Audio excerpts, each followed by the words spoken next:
There's a specific kind of tired that has nothing to do with what you've done. It comes completely from being the only one who can see the big picture of what it is that you're trying to create. Your team has their piece and your vendors have theirs, but at no point so far do they see the bigger picture of what's happening. And that's why you're answering questions at 9:47 p.m., things that should have been handled hours ago. It's because your event is living in different places. Your inbox, random Google Docs, all over your Google Drive, group chats, and your own memory. And over time, you have become the go-to person who's connecting all the dots. And that right there is the invisible weight that a lot of hosts don't realize that they're carrying. And it's why your event feels heavier while you're actually running it. I worked with a lot of women who, on the outside, everything looks great. It looks polished. But behind the scenes, everything is still functioning based off what she's thinking about and what's in her head. And to be clear, they're not disorganized or bad leaders. It's just that there's no one central place where all that information is living so that everyone on the team can see what the bigger picture is. And as a result, they have become the default answer to all those questions. So in this video, I'm going to show you why your event keeps coming back to you even though you have a team, and why just getting more organized usually doesn't fix this. Right now, everyone on your team has a piece of the event. Your session lead has information about the sessions. Your venue contact has information about the venue. Your caterer has information about the caterer. Your registration person has information about check-in. But those teams aren't connecting with one another. Everyone has their own section, but no one is seeing how what they're doing affects the other person, or how each of those little bits and pieces connect to each other. And that right there is where things start to break down, because the person in charge of the sessions might not realize that there's a room flip needed in order to get the next session started. Or that your registration team doesn't realize that the keynote speaker setup needs about 15 extra minutes, so we shouldn't be sending anybody into the main plenary room just yet. Or that team member who's in charge of resetting the main meeting room where the keynote is taking place doesn't realize that speaker may have requested a classroom style setup instead of having round tables. So then what happens? It all comes back to you.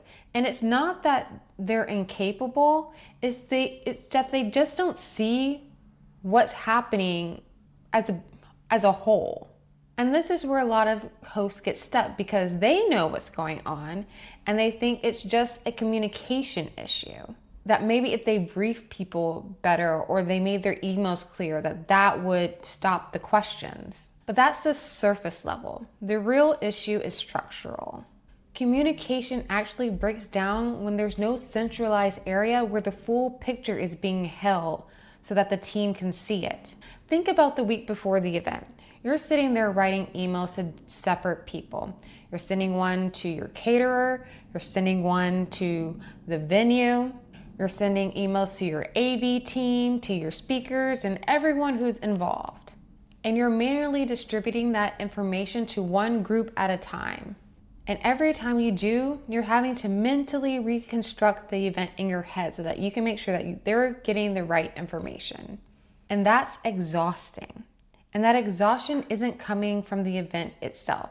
It's coming from being the connector to all the disconnections. This is the part that often gets missed. You're not carrying a lot to do. What you're carrying is the weight of translation. Every time someone pulls you away with a question, you're not just answering it. You're pulling information from 5 different locations. You're cross-referencing that information to make sure that you're giving them the correct bit that they need. That's much different from a long to-do list, and it's much heavier to carry. And once you become the connector, something else happens that makes event day feel even heavier. The reason the event feels so heavy isn't necessarily the schedule itself, although it can be if you are jam-packing your event with session after session. But it's because you are now the live operating system of your event. You're the cross-reference. You're the one that's connecting what the venue knows, what the AV team knows, what the caterer knows, what your team knows, what your speakers know, what your timeline says, and what's actually happening in real time. And this is because there's no centralized space, no centralized system doing that work for you. And this is why so many event hosts find themselves having to arrive absurdly early on event day. It's not that they want to get there at the crack of dawn, trust me, as someone who's been there, I know. But it's because they know that if they do not go in early enough to check the space, that's where problems occur because something might have gotten missed. A table setup, a mic placement, a catering timing issue, a missing sign, a room flip that wasn't interpreted correctly. So you find yourself walking everything, checking everything. And it's not that you don't trust your team or that you're trying to be controlling. What's happened is you don't trust the system that the event is set up on. And honestly, that makes sense because if everything is going based off your knowledge and what's in your head and nobody else knows anything about it, then you can never really fully step away. So then finally the event starts. And you find yourself finally having a meaningful conversation with one of your clients when you feel your phone start to buzz. Hi, I just have a quick question. It starts with one, and then there's another, and then there's another. Where does speaker number 2 go after lunch? Do we have speakers in breakout room B? Who's resetting the chairs after this session? Is there a coffee break at 2 or at 2:30? Individually, these questions are not catastrophic, but altogether, they fracture your presence at the event. And every interruption is proof of the same thing. Your event and the answer might exist somewhere, but it's not somewhere that your team has access to. And this is why a centralized event system is so important. A spreadsheet isn't exciting. Organization isn't aesthetic or creative. But a centralized event system protects your attention and it allows your team to be able to do what they need to do without you needing to connect the dots every 5 minutes. And that right there is what actually creates the steadiness of your event day. If you want to see where your event planning setup actually stands right now, I have a free assessment called the Event Pulse Check. It only takes a few minutes and it'll give you your results right away and tell you exactly where you stand and where things are solid and where things are depending a little bit too heavily on you. The link is in the description, but stay with me because the next part is the shift that changes how you plan your events. Because the natural response to everything I described previously is to just become better organized. And that sounds logical, but all that's going to do is just keep the cycle going. So after an event ends, a lot of the times the primary feeling isn't pride, it's relief. Relief that nothing visibly broke, relief that the questions have stopped, relief that we have made it through this event. And almost immediately your brain will start thinking about how you can prevent this stress from happening the next time around.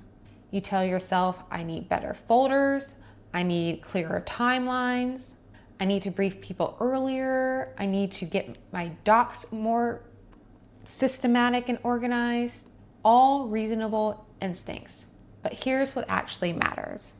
Better organization isn't going to solve a fragmented visibility. A cleaner Google Drive still only gives people pieces. A more detailed email still only gives people pieces. A prettier spreadsheet still gives people pieces. And if everyone still only has a piece, you will still become the person who is connecting everything. And that right there is why the cycle keeps repeating. A document built for your planning process is not the same as a document that's made for execution. That distinction matters. Planning documents help you think. Operational documents helps everything move. And until everything is in a centralized place for your team to reference it, the event still depends on your memory, your oversight, and your availability. That's the invisible weight. The weight isn't the event itself, it's that you are still the operating system for it. So if your events have been feeling heavier than they should, I want you to hear this clearly. You're probably not disorganized. It's just that the event is still operating with you as the central piece. And as long as that remains true, leading will always feel heavier than it should be, because you will still be the main bridge that's connecting all those gaps. In the next video, I'm going to walk you through 2 documents that seem very familiar, but that have 2 very different jobs: your project plan and your event logistics spreadsheet. And I'll give you a quick way to look at your setup so you can see which one you're working from right now. Go ahead and click the video on your screen right now, and I'll show you exactly what that looks like.